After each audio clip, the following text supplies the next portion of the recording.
Welcome to episode 1 of the Batman 80th Anniversary Movie Review Extravaganza.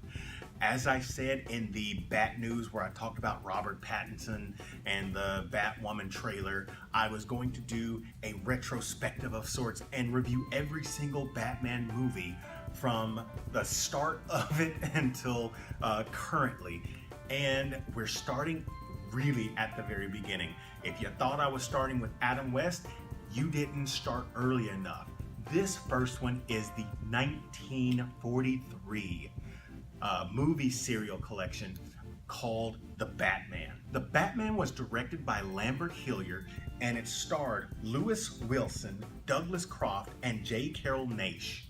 These are actors and directors that I am not familiar with because they were in their heyday in the 40s, which was before my father's time. I wanted to start here because this is actually really early in the Caped Crusaders movie history.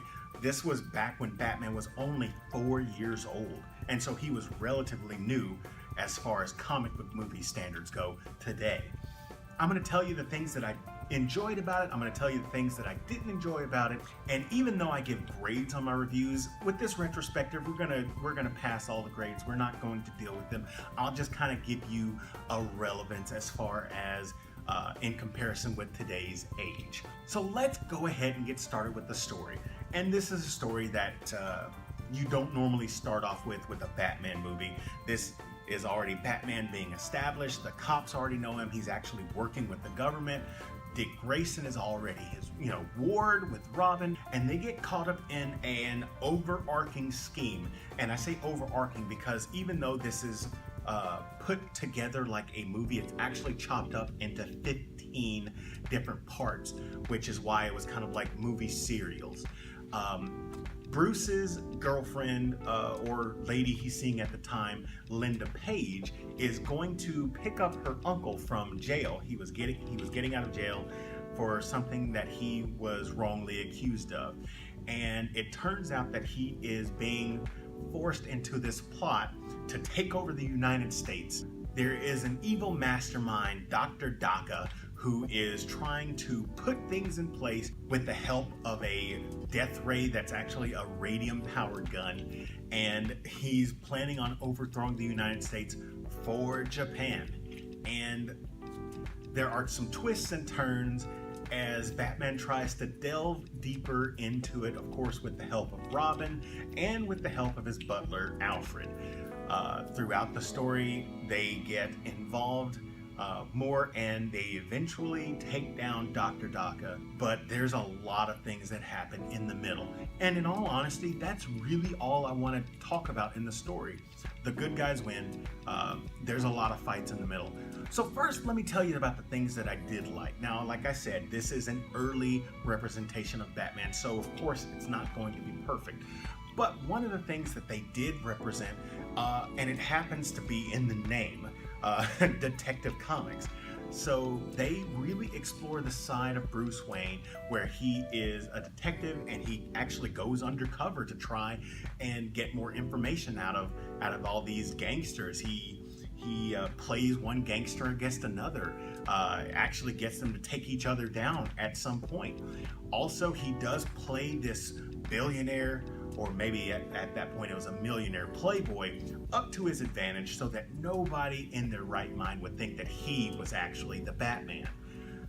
Those are some really solid points, and actually with the detective part of it, there are some points that you actually don't see again until the animated series in the 90s. So that was actually kind of refreshing seeing that side of him before. He wasn't Matches Malone, but it worked out. But that is unfortunately where a lot of the good things end, at least for me, because this is incredibly dated. And date has a lot to do with one of the reasons I don't like it. Now, as I said before, this came out in 1943, during the height of World War II, and it just so happens that Dr. Daka is Japanese. And that's where the problems for me started. First off, it was not played by a person of Japanese or even Asian descent. It was an Irish American that played this Japanese person, and that got very uncomfortable watching the stereotypical portrayal of a Japanese person in this time period. I'll just put it that way.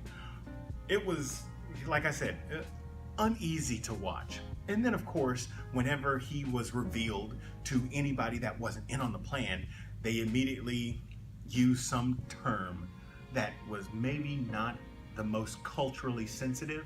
Back then, it was during the war, and that's what everybody used. Nowadays, it doesn't hold up. Not in the slightest. Another thing that I didn't like about this was the fact that Batman and Robin, they fought a lot. Now, normally this wouldn't be a problem because Batman, you know, he's a master of martial arts and he knows all these fighting styles and he instills fear in the hearts of his enemies, but not this Batman. This Batman fights horribly.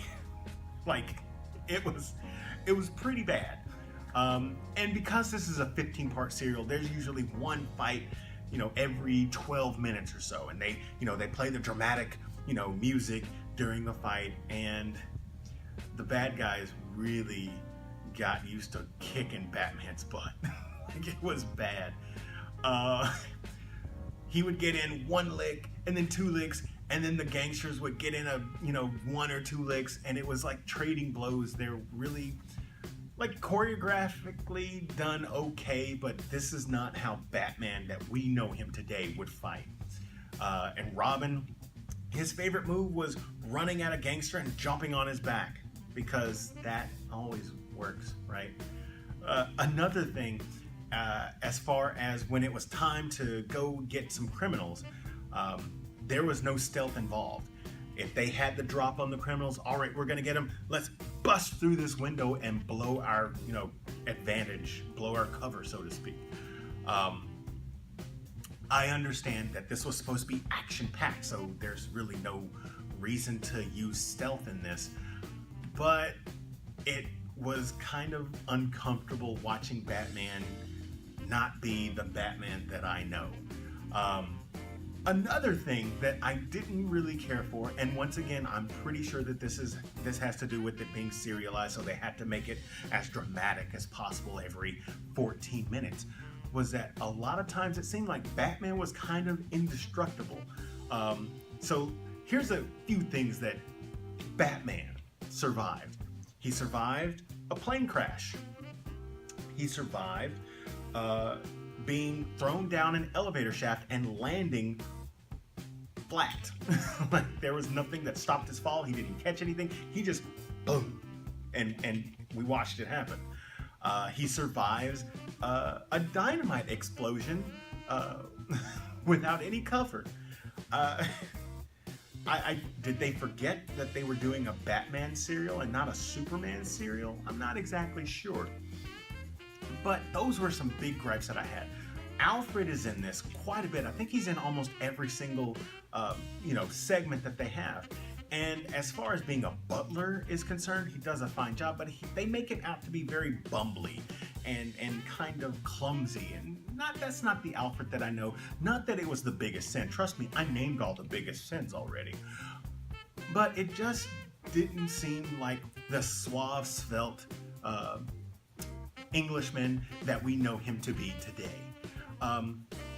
But to kind of get through the rest of this, it was 3.5 hours long. If you complained about Endgame being long, you haven't seen anything yet. Because with Endgame being 3 hours, it didn't feel like 3 hours. It felt like it just breezed by. You feel every minute of this serial. I took emergency intermissions just to get through this for you guys, just so you know. And every now and then I would get distracted, and I would still be listening, but I wouldn't be watching as much as I would need to. But even though I'm complaining about a lot, they had an arc that was, for the most part, okay. There were some interesting moments with what the bad guys were doing. There were some interesting moments whenever Bruce would go undercover to try and figure out what these guys were up to, where their base of operations was held. And you know, it wasn't the worst thing as far as a startup goes. You know, every now and then you'll see Robin wielding a handgun. And, you know, back then Batman used guns, so it was actually right for the period. But overall, it was a decent start. Not something that, unless you're a hardcore Batman fan, not something that I would recommend you watch. They actually did two. The first one was the Batman, and then the next one, which we'll talk about on the next episode, was the first Batman and Robin. And that's even longer. And I'm not looking forward to it, but I'm gonna watch it for you guys. And hey, it could be a whole lot better. I don't know yet. But anyway, that is my review for the very first Batman movie. Tell me what you guys thought about my review in the comment section down below. If you enjoyed this video, hit that like button. And if you're new here, subscribe to the channel. Share this with your friends. And as always, this is Cameron with CBM Reviews. We'll see you next time.